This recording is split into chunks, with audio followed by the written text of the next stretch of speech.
Welcome, everybody. My name is Stefan Troutman. I am here with my friend and colleague, Steve Murphy, and this is Learning with and Without Walls.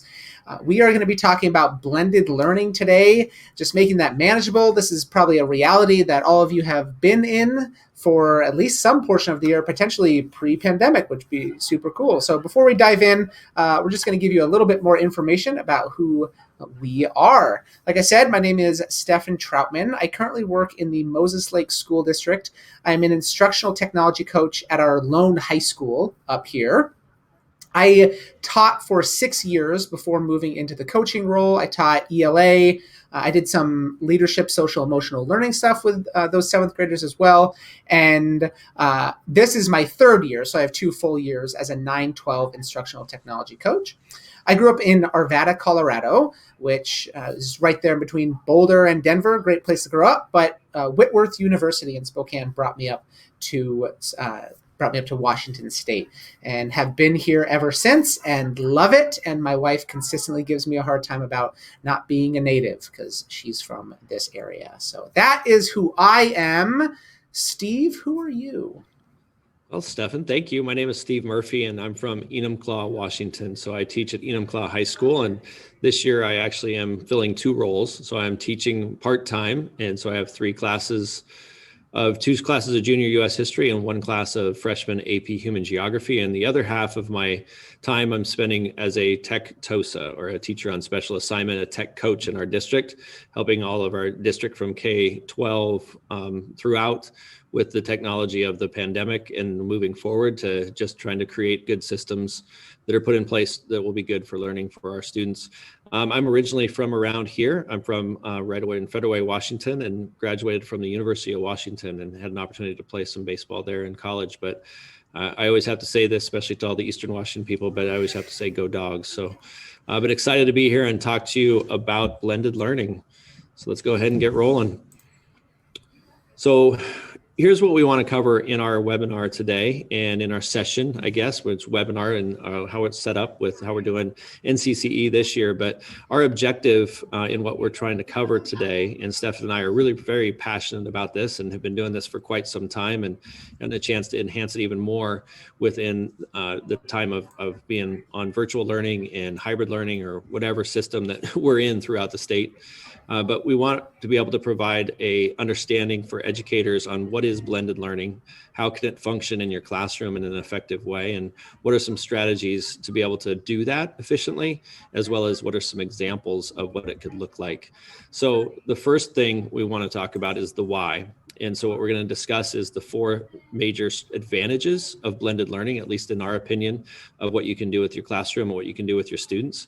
The second thing we want to cover throughout our time together is the what. And so we want to create a picture of what blended learning looks like and how it can be in your classroom and how it's worked for us, some of our pitfalls and some of our successes and how we've learned along the way.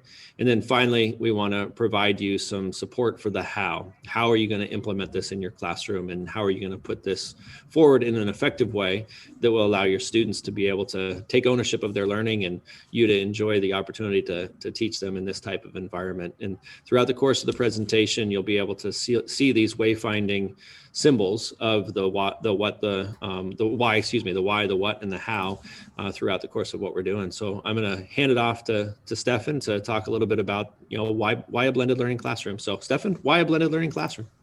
That is a great question, Steve. Why a blended learning classroom? And I think it is important to address that a lot of you have been in a blended learning environment this year already, and it's maybe not one by choice and not one you're expecting to be thrown into, and you have been in that for a prolonged period of time. So just wanted to recognize that as we start off, because as Steve and I think about a blended learning classroom, we know for sure that a full remote environment is not good for kids in a lot of ways, but everyone is just doing the best we can. So thank you for your work around that. We appreciate that. And hopefully you can take what we give you today and use that to reflect on what your classroom has looked like over the year. So this year has made it pretty clear for a lot of teachers that students are haven't really been masters of that. We don't need to be masters of the content for our students.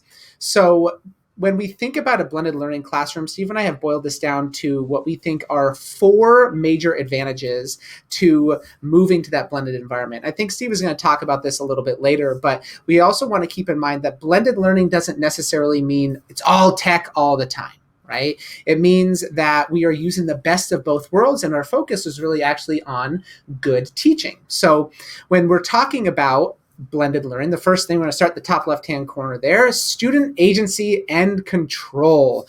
And I just want to think back to my own personal classroom. And if I'm really, truly, honestly reflecting on the way I had my classroom set up, my students didn't have a lot of agency in what they were doing, didn't have a lot of control over where we went with the class. And it was kind of this, we had our district adopted curriculum, and kids worked through that curriculum at the pace that I decided, right? We all just kind of moved lockstep together, and they just didn't have like any kind of say in what we were doing, how we were learning, how we were showcasing our learning in that sense. And so one of those things that a blended learning classroom will do for you, or do for your students, really more importantly, is it will hand over that agency, that personalization to your students, and they get a say in what they're learning, which is pretty cool. Oftentimes we talk about future ready skills as 21st century skills, or soft skills, sometimes the things that students need to have to survive in the real world. So Steve and I like to refer to those as future ready skills. And there's been a lot of talk this school year about a lot of people not in education about learning loss. But what I really want to focus on is, what are your students learning? What are they learning in this environment they wouldn't normally have gotten? And I really do think that a lot of those things are that time management piece, right? How to collaborate across time and space. And something that a blended learning environment will do is it'll put the ownership of that learning on students. And you can create products and experiences that have that authentic audience and force students to connect to each other in ways that wouldn't have been possible in a connected classroom or in a traditional classroom. And really be thinking about the title of this session, which is Learning with and Without Walls. And we're going to talk a little bit about how to move your learning experiences outside of your classroom, which really is only possible in that blended learning environment. Paramount to a blended learning environment, or pushing kids into those future ready skills, is to be modeling that risk taking in your learning. That means the teacher is the learner right there alongside the students. It means that you have to be thinking creatively about your role as a teacher. We hear the term a lot, the facilitator of learning, and not the master of the content. And that requires some vulnerability and some creativity, and to be pushing those new boundaries. And I would really just encourage you to, as you fail or as you screw things up, to model that reflection with your students, because there's so much power every step of the way in students seeing their teachers as those lifelong learners and modeling that growth mindset. Finally, just the uniting of culture within a building or within a classroom. We know that everyone wants what's best for kids, and we know that sometimes that is displayed in different ways, but through a blended learning environment, having teachers have those same conversations about how students are learning and what their progress is will keep our conversations focused on standards and not necessarily on like pacing guides. Steve, anything to add to that, or something you think that I might have missed? No, I mean, I think you did an excellent job of explaining kind of the benefits of this. And I'm just thinking about, the experiences. We're in hybrid right now in Enumclaw. So I have students 2 days a week, but it's really almost a forced blended learning type of environment, because there has to be some element of work that's being done on their own outside of the classroom, not just facilitated by me. But yet there's still some students that are coming back with this idea of being dependent learners, right? They're dependent upon us trying to show them where to go and what to do. And they're still trying to navigate their way through, all right, well, we're back in school, so I want to be dependent again. But yet they're not able to be. And so we're helping to guide them. And I was just thinking about a project that we're doing right now in my human geography class, where they're having to reach out to their classmates and organize, and they're having to collaborate across that space and time, even with A groups, with B groups, with remote kids. And so that's those skills, like you just said. I love what you said about the fact that, learning loss and all this conversation about learning loss. Have a conversation with your students about how much learning they've gained in the last 8 months, okay, or plus. And they realize it. A lot of them do. They realize a lot of stuff that they have learned and they have gained, even though they haven't been in traditional school, because they've had to think differently. So I think that's one of the keys, right, to blended learning, is getting them to think differently and in a different type of environment. Absolutely. And a lot of conversations I've had with teachers were really, I love that you mentioned that dependent versus independent learners. And I'm currently in the midst of a book study with my staff here, reading Zaretta Hammond's Culturally Responsive Teaching in the Brain. And she makes the argument that fostering dependent learners is actually inequitable. And there's been a ton of conversation throughout the remote learning over the course of the past year about equity, right? First with devices and access, and then in the way our students are learning. And it is interesting to think about that dependent versus independent learning through an equity lens. And so that being said, I want you to just take a second. I'm going to kick it over to Steve here to talk to us a little bit about what blended learning is. But I want you to think about, what have you learned this year about students as independent learners? What have you learned this year about students as independent learners? Think of the first thing that comes to your head. Go ahead and throw that in the chat. Steve and I are sitting in there. I know this is a much different format, but we'd like to see some of that going in there. And I'm going to kick that over to Steve, and he's going to keep us moving. We are really excited about being in the chat with all of you and getting an opportunity to be able to communicate and answer your questions in real time. So please add that to the chat if you get a chance. I'm excited to talk to you now about what is a blended learning classroom, and what does it actually look like. And Stefan already started to touch on this just a little bit, but I want us to be careful about trying to delineate either in-person instruction or remote virtual instruction, or technology only, because it's the whole concept and idea of a blended learning classroom is exactly that. It is blended, it is together. And so, what is a blended learning classroom? Well, first of all, it is, face-to-face that's being combined with e-learning or with electronic learning. And so in some way, we're doing some element of using that technology, of using the virtual learning model to also then be able to continue to do the face-to-face as well. It also is personalized, okay? And it's also interactive. So we're not just having students sit and get, but we're having something that is, maybe personalized for them, where they're getting a chance to choose a topic that's of interest to them and seek that information out. And they're also getting a chance to interact with that and be able to, show what they've learned. What also is it? Well, it's also, it creates equity in learning. And it creates equity that Stefan was just talking about as well. And as he was just clicking through, or as we were just going through that, you also saw what it's not popping up on the other side. And so you saw what, it's not what blended learning is not, is it's not just a technology based only on the computer, only on the Chromebook. So I think Stefan said it way back at the very beginning of our presentation, that there are going to be times where you're going to say, hey, let's put the Chromebook away, let's put the technology away, and let's do, something as far as, face to face and, and pencil and paper, which has been harder, obviously, in pandemic time. But as we're starting to bring students back into class, there is that opportunity to do so and try and balance that. It's not robotic and rigid, which has been my favorite part of this, honestly. As a number of years ago, before I started moving and shifting towards blended learning, I was starting to get kind of bored and feeling like I wasn't really interacting with them. I was almost just kind of giving them work to do, and I really didn't have meaning within the classroom. And when you start to shift to letting them have some personalized goals of what they want to learn, an interactive piece, you now start to have conversations about learning with students, and it's re-energizing for me as well, and it will be for you.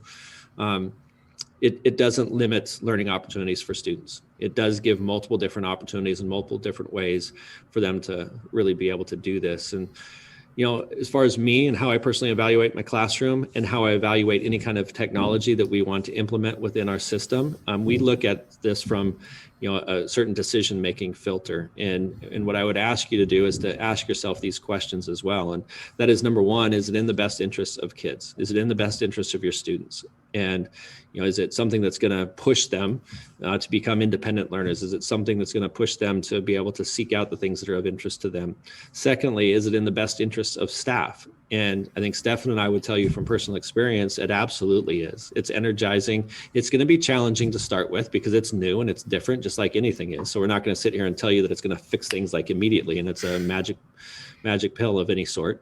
It's still going to be a challenge, but it is in the best interest because it allows you to adapt. One of the best things for me has been since a year ago, roughly, when we're doing this conference, when we went into shutdown, is I had already had a blended learning strategy in place in my classroom, and the shift really wasn't that difficult for me. There was still a learning curve, but it was pretty simple and easy to shift because I was already doing a lot of stuff that was able to be done virtually.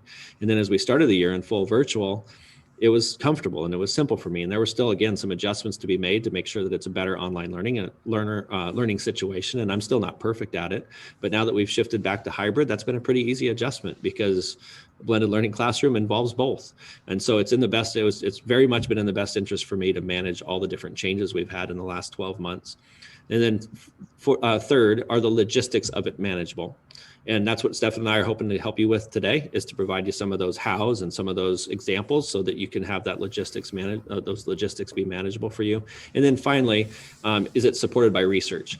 And if you really truly look at all of those questions for a blended learning and what blended learning classroom is, once we understand what it is, the answers to all of those are yes. That they are manageable. It is manageable. It is supported by research. It is best for kids, and it will be best for you and teachers in the long run. So if that's the case, then to me, that's something that we should be implementing and putting into place. So we've kind of defined a little bit about the why and about the what to some degree, but let's go ahead and talk about what are the four foundations of the blended learning classroom. So Stefan. Yeah, absolutely. So we want to start at the beginning, right? And this looks different for everybody, but Steve and I try to find some things that are pretty universally true for any blended learning environment. So the first one is going to be your classroom culture.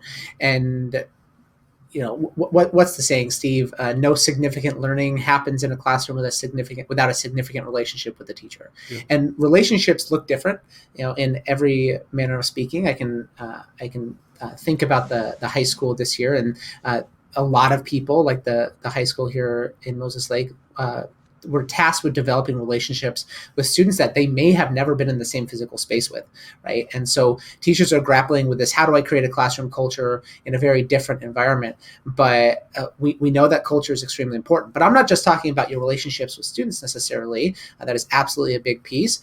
But it's also, what are your expectations of kids? And this comes through in a variety of senses. So how do you speak to kids, and what kind of feedback do you give them, which we're going to talk about a little bit. But how are you communicating your expectations for students? How are you modeling that vulnerability? And then how are you reinforcing that as the year goes on? And this takes time. Absolutely. I literally have written down over here in my notes, and Steve just said it, the first several weeks of a blended learning environment, you're going to work harder than maybe you ever have. I know that when I first went into that blended learning environment several years ago, I remember going, oh my gosh, like this is so much work, because kids aren't used to learning in that environment. We mentioned this earlier in those advantages, but it's that dependent learning. Kids are used to having learning done to them and not being a part of the learning process. And that does create a need for a reteaching of your culture and establishing those expectations and norms with your students. And again, that just takes time. There's a lot of unlearning that needs to happen. So I found that clearly communicating to your students what you expect of them, but also letting them know clearly what they can expect from you, and developing kind of that contract with your students will really pay dividends as you get going. The next is, and a lot of people around Washington and across the country became very familiar with this term, I think, is establishing your home base. Where are your students getting your stuff? And consistency and clarity and organization is very, very important, especially in a blended learning environment when students are learning how to learn in a new mode. And so establishing a home base where students are going to go, this is typically your learning management system, where students are going to go to get their work, where they're going to be where they're going to go to ask questions, to get feedback. That needs to be a very clear process and a very organized process. And then being open to tweaks, asking your students for feedback on how that's going, and knowing that big monumental shifts in the middle of your school year are not best practice, but nobody is perfect, and tweaking those things as you move down the road, and just being prepared to do that. But you do need that home base, that place to be giving your students their information, and kind of that hub for students to be going back and forth. You heard me mention this a little bit, feedback and collaboration. So I want to talk about those two things separately. The first is feedback. This is not only feedback on work for students, that ties into your home base. Where are they going to get their feedback? How are you giving them feedback? What are you giving them feedback on? But also, are you open to feedback about your teaching? You're going to absolutely, in blended learning, get students saying, I don't like this. I think Steve would probably back me up on this. What's interesting about that is when you switch things up, typically you get that kind of feedback from your really high level learners, right? Because I think Steve said it earlier, they've figured out school, right? They know that if they do things a certain way, this is how success is defined. This is what they're going to do. And one of my colleagues likes to say a third aren't getting it, a third are getting it, and a third don't need it.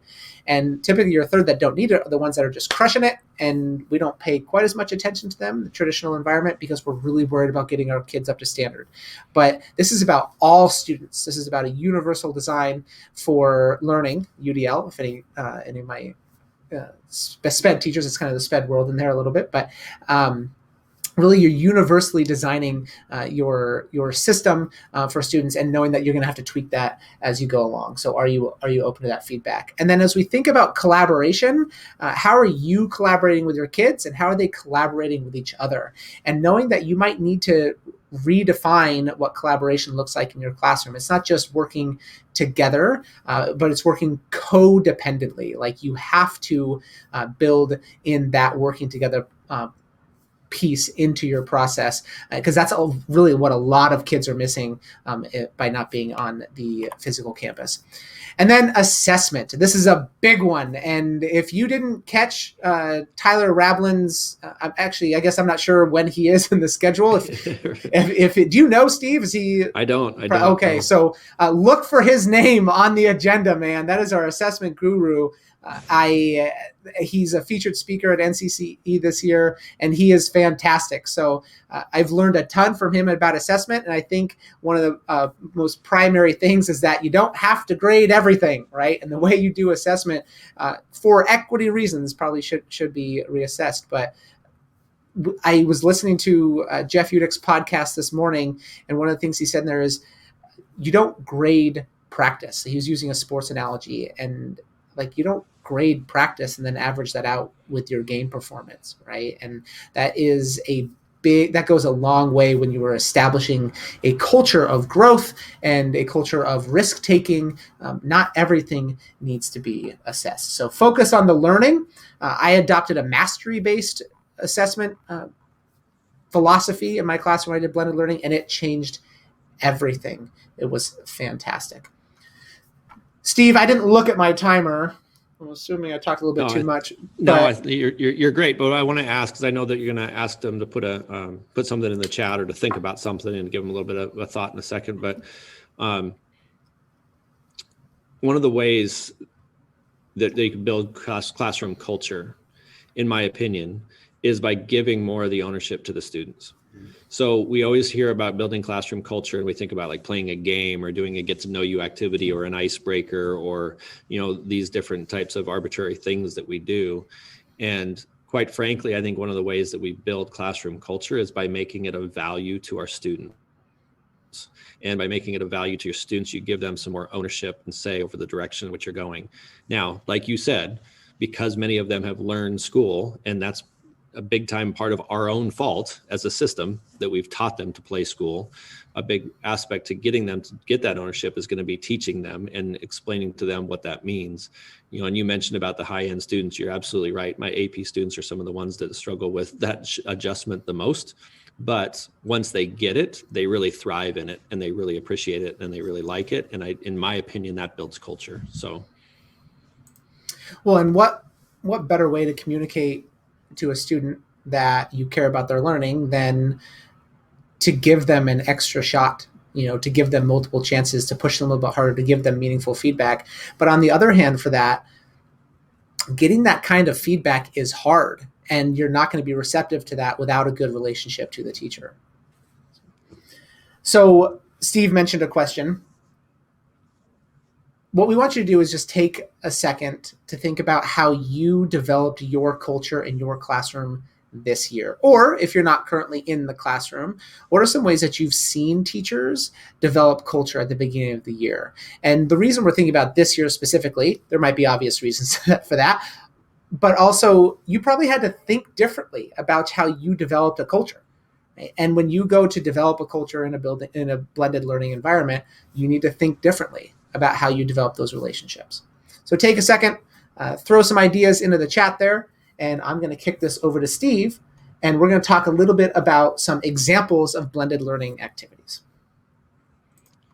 Yeah, the tendency as we start to talk about examples, and we're going to be very, very quick about this because we want to really be there for you in the Q&A session at the end. And we also do have a one-pager of multiple different examples and multiple different ways that you can do a blended learning type of environment in your classroom that we're going to have available to you and going to get to you if you're attending this session.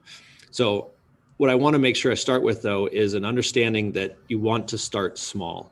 Don't feel like you have to do, like, if one of these examples seems like a really big task and it feels like a really big take on for you at this point, then start really, really small. So Stefan mentioned about your home base and communicating consistently through your home base. Start with doing some small little blended learning aspects through there, some smaller projects, and it'll lead to an idea of more things to do.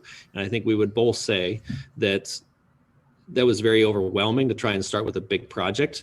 Most of my good ideas have come out of a really small little tweak that I did to a normal in-person kind of paper and pencil type of assignment that then led to, I could do this with it. I could do that with it. I could do this with it. And then all of a sudden it started to grow. So what I want to share with you is just one of my celebrations that we had a couple years ago when we were still in person fully.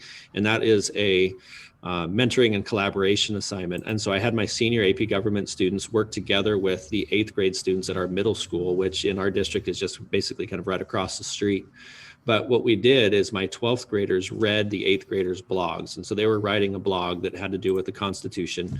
And usually they would just write that blog for their teacher, right? And so that audience is unique. That's a one-person audience. You feel pretty safe with it. You don't necessarily need to worry about it too much because the teacher knows you and they're going to be nice and they're going to be polite to you other than grade you. And all of a sudden, so the teacher at 8th grade level, JB Blair, who I did a webinar with as well, and is a fantastic teacher, we said, well, let's go ahead and do this. Let's try this. We'll have you seniors read the 8th graders' blogs. And one of the first things he told me is they're freaking out, man. They're freaking out that 12th graders are going to be reading their blogs. And so he had to kind of talk them down from that and be comfortable with that. But then the conversations that happened in my classroom. So here's your technology, right? But it's still happening in the classroom. We're still having interpersonal communication and conversation.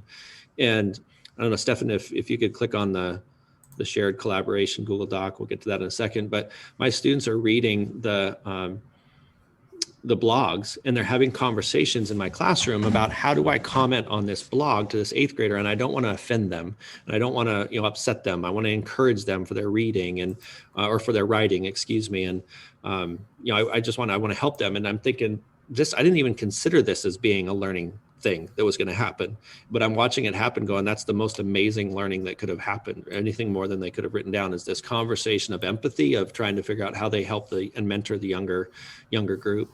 So what we ultimately ended up doing then is we would bring the 8th graders up to my room at the high school. So here's these 8th graders are going to be in our building the next year. They walk up to the high school, they sit in an AP classroom, and they get to watch seniors go through a Socratic seminar. And they're going through a Socratic seminar talking about the same topic that they were just blogging about. So I don't know, Stephanie, if you can click on the picture. It's up second. Right now. Oh, it is. Okay. And so there's a picture there, and there should be a picture of the students sitting around and talking about their Socratic seminar while the others sitting around the outside, which are the 8th graders, are watching these seniors do a Socratic seminar. So now they're getting a chance to get to know the seniors, get to know the high school. They're getting a chance to see what AP level work is like.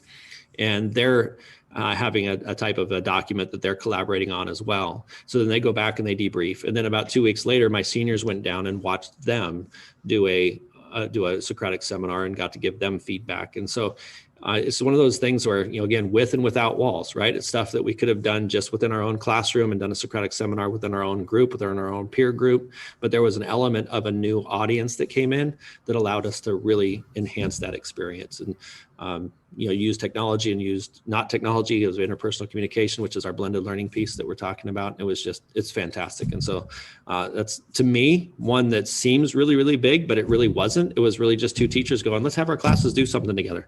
And then it kind of grew from there. And so I would encourage you to try that type of stuff. So. Well, what I love about that, Steve, it's about the learning, not about the tech, right? Like you use the tech to get to deeper learning, to give your kids an authentic audience. It's fantastic. It's a super cool one. So I wanted to showcase this from the coach's perspective, because I've been working as an instructional coach for the last 3 years as I talk to teachers about this.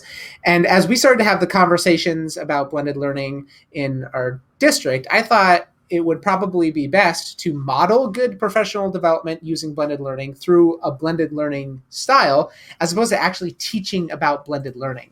And so this is a Google site that I set up and use to facilitate professional development around topics that aren't blended learning. They're just good teaching. So you can see some of them up here: student discourse, differentiation, and SAMR. I got cute with the name for SAMR, but we did it in a blended learning style. So teachers, it was 10 hours over the course of 3 months, and 3 hours of that was on their own, and 1 hour was face-to-face. And I was going out and I was meeting with them one-on-one and really, again, just facilitating that learning. And so all of their work was done through asynchronous video, and I was differentiating in the moment through these different conversations and just kind of really getting outside the walls of a typical professional development session. So this, and we're going to show you this here in just a second, but this website is available to you to at least just click through if you would like to. There's a video attached to the resource we're going to give you that will explain what's going on here. But hopefully, if you're unfamiliar with some kind of blended learning, or if you're in a role in your district where you can deliver professional development, this is something you're interested in, I'm happy to talk about that. It was awesome. I got great feedback from it, and I feel like that it was probably one of the more successful PDs that I've ever put on, which was super fun. So I would love to talk to more about that, but that resource is there for you. Where, you might ask? Right here. This center bulb is this little one pager. If you were to click on that, and we'll make sure that you have access to that too live. But if you were to click on this will take you to a one pager of all of our resources, and all of those things are on there. So let's go to the next screen here. Steve, how about you kick us off with 4 steps for making blended learning manageable? 4 steps for making blended learning manageable. Well, the first one is really simple, and that is that you can do it. And you got to just believe in yourself that you can make this work for you and your students. Be an advocate for that type of change, and a voice of positivity in this. You absolutely are capable of doing this, and it's as scary as it is. And here's coming from the guy that's the type A guy, the guy that liked to structure and run his classroom in a certain way and had to be in control all the time. It was a little bit stressful to think about giving up that control, but I could not imagine doing it any way differently at this point. It's relieving, it's freeing, and it gives you the opportunity to really see students grow and see students learn. And so it's fantastic. So what I'm going to ask you to do is just to really think right now, and maybe in the chat if you want to, it's up to you, however you want to do it. What is one lesson or unit that's rolling around in your mind? Hopefully Stefan and I have sparked some kind of, oh man, I could do this with that unit, or I could do this with that particular lesson, that you think you could reconfigure as we move forward. And whether that's in this hybrid environment, if you're fully virtual, or if you're back in person, or when we get to be back in person, and just maybe add it to the chat as a commitment. Just throw it in the chat. We'd love to hear and what you're thinking and what kind of ideas you have. So Stefan, how about step 2?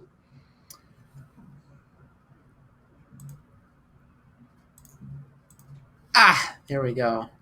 My computer was slowing down. I couldn't unmute myself. Step 2, which is kind of interesting to think about. Our typical step 2 is to go learn your tools. But I am thinking that at this point in the year, after everything that teachers have been through, you're probably relatively familiar with those tools. Now, it's a never-ending list for sure. There's always something else out there. There's always something new. It's impossible to learn it all.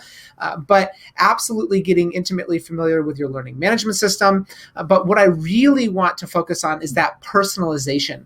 When I first went blended, the piece of advice that stuck with me the most was make it your own. You cannot take what someone else has done and just plug that into your classroom, because just like learning is personalized in a blended learning environment or is differentiated for your students, your system is going to be your own as well. And there's no real right or wrong way to do it. Constantly asking for feedback is that really important piece there, but that personalization piece and really just making your learning management system and your system in general your own, and making sure that's clearly communicated to your students. How about number 3, Steve? Well, step 3 just has to do with designing and developing, right? Start simple, as I mentioned a few different times throughout here, because it is easy when these are presented, and we've been doing it for a while, and we have these major projects to go, oh my gosh, that's too big. I can't do that. Number 1, believe in yourself. Number 2, learn your tools and get that feedback piece, like Stefan said. But number 3, just design and develop. Ask yourself those questions. Is it good for kids? Is it good for in the best interest of staff? Is it something that the logistics are manageable for? And is it supported by research? If that's the case, allow yourself to think outside of the classroom. Think about, how would you, or how could you collaborate, to create some of these things that are beyond the normal learning experiences for your students? How could you connect and collaborate with fellow colleagues throughout the district, like the example that I gave you, even across different age groups and levels. When I first started thinking about collaboration, I started thinking about, how do I collaborate with other junior teachers? The English teacher and the science teacher and the history teacher, how do we collaborate together? And I was kind of limited by that. And that was where it was freeing to go, why couldn't I collaborate with the middle school? Why couldn't I collaborate with the 4th grade class? Why couldn't I collaborate with these? And you talk about creating a cohesive culture in your district is just a great way to do that. So just ask yourself those questions, design, and develop, and just think outside the walls of your classroom.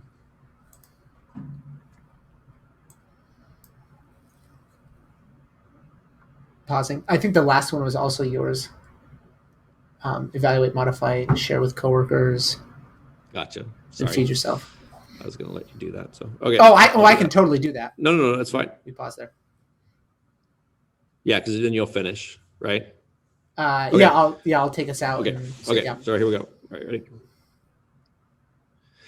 And then step 4 is just to, evaluate and modify, right? And so as things, that everything's not going to be perfect, you might, crash and burn on a certain lesson. And then you just, pick up from there and you move forward. And that's happened to me. And I'm sure I could, Stefan could tell you some stories about him as well, is that they haven't all gone perfectly. And so you just evaluate, you modify, and then you improve as you move forward. That's a great lesson in learning for us to model. And then feed yourself, right? Continue to feed yourself, as Jeff Udick talks about all the time, is seek out those resources that can help you share your findings with others and collaborate.